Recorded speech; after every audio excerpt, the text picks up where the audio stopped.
بسم اللہ الرحمن الرحیم۔ دنیا کا سب سے بڑا صحرا کون سا ہے؟ انٹارکٹکا۔ مگر کیوں؟ انٹارکٹکا میں تو برف ہی برف ہے اور صحراؤں میں تو پانی نہیں ہوتا۔ اسے سمجھنے کے لیے ہمیں یہ دیکھنا ہوگا کہ صحرا دراصل کس سے کہتے ہیں۔ صحرا زمین کا ایسا حصہ ہوتا ہے جہاں سارا سال بہت کم بارش ہوتی ہے اور جہاں جانور، پودے یا درخت وغیرہ باقی زمینی علاقوں کی نسبت بے حد کم ہوں، جہاں دراصل زندہ رہنا محال ہو۔ انٹارکٹکا زمین کا سب سے سرد علاقہ ہے۔ یہاں سالانہ اوسط درجہ حرارت -57 ڈگری سے بھی کم رہتا ہے، لہٰذا ایسے سرد موسم میں بارش نہیں ہوتی۔ البتہ انٹارکٹکا چونکہ زمین کے جنوبی قطب پر واقع ہے تو یہاں دو ہی ایسے موسم ہوتے ہیں، طویل سردیاں اور طویل گرمیاں۔ ایسے میں گرمیوں میں جب اس کے قریب ساحلی پٹی پر درجہ حرارت 0 سے اوپر جاتا ہے تو کبھی کبھی بارش ہو جاتی ہے۔ ایسے ہی یہاں برف باری بھی سال بھر میں بے حد کم ہوتی ہے۔ اور رہی بات جانوروں کی، تو اس کے گرد سمندروں میں کچھ ہی جانور پائے جاتے ہیں جن میں پینگوئن، سیل، وہیل، مچھلیاں یا کچھ آبی پرندے شامل ہیں۔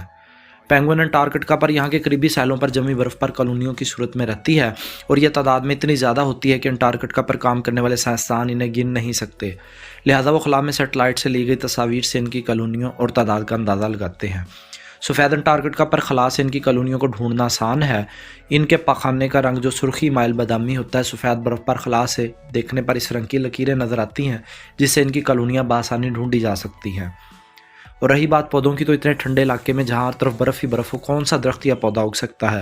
البتہ کہیں کہیں پانیوں کے پاس الجی یا کائی موجود ہے۔ اس طرح انٹارکٹکا کے شمالی علاقے میں قریباً 12 قسم کے پھولدار پودے بھی پائے جاتے ہیں۔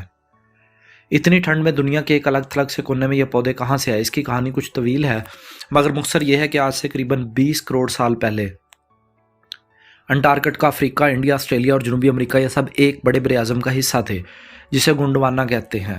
زمین کے اندر ٹیکٹونک پلیٹس جن پر تمام بر اعظم تیر رہے ہیں، ان پلیٹس کی آہستہ آہستہ حرکت سے یہ بر اعظم ایک دوسرے سے الگ ہوتے گئے اور ان پر موجود پودے بھی انہی کے ساتھ جاتے رہے۔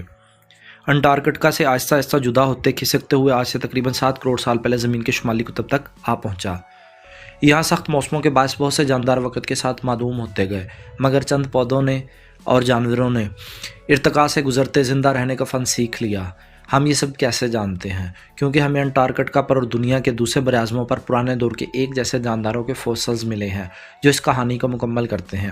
اس کے علاوہ زمین کی ٹیکٹونک پلیٹس کی ہونے والی حرکت کی رفتار اور سمت کو جان کر سائنسدان کمپیوٹر ماڈلز کے تحت یہ بتا سکتے ہیں کہ ماضی میں یہ تمام بر اعظم کیسے آپس میں جڑے ہوئے تھے۔ ویسے تمام بر اعظم اب بھی آہستہ آہستہ اپنی موجودہ جگہ بدل رہے ہیں اور آج سے قریباً 25 کروڑ سال بعد یہ تمام بر اعظم پھر سے ایک دوسرے سے جڑ جائیں گے۔ انٹارکٹکا سائنسدانوں کے لیے کئی حوالوں سے اہم ہے۔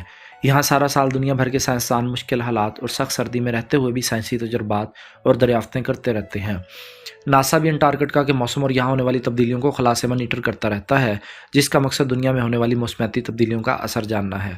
انٹارکٹکا میں برف اگر تیزی سے پگھلنا شروع ہو جائے تو پوری دنیا کے سمندروں میں پانی کی سطح کئی فٹ بلند ہو جائے گی، جس سے دنیا کے تمام ساحلی علاقے زیر آب آ سکتے ہیں۔ خلا میں بھی سورج کی روشنی خلا بازوں کے جسم پر نہیں پڑتی اور ہم جانتے ہیں کہ سورج کی روشنی سے وٹامن بنتے ہیں جو انسانی صحت کے لیے ضروری ہیں۔ اس لیے انٹارکٹکا پر رہنے والے سائنسدان جو طویل عرصہ سورج کی روشنی حاصل نہیں کر پاتے، ان پر جسمانی اور نفسیاتی اثرات کو جانچنے کے لیے بھی ناسا تجربات کرتا ہے۔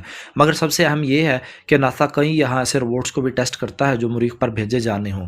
وجہ یہ ہے کہ انٹارکٹکا اور مریخ دونوں سرد ہیں اور دونوں صحراؤں کی طرح خشک ہیں۔ ایک اور اہم بات، زمین پر گرنے والے شہابیوں کے ٹکڑے انٹارکٹکا میں بھی گرتے ہیں اور یہاں سائنسدان ان کو سفید برف میں آسانی سے ڈھونڈ سکتے ہیں۔ یہاں کے موسم کے باعث قدرے اچھی حالت میں محفوظ رہتے ہیں اور اس طرح ہم ان شہابیوں کا تجزیہ کر کے نظام شمسی اور ماضی کے بارے میں بہتر جان سکتے ہیں۔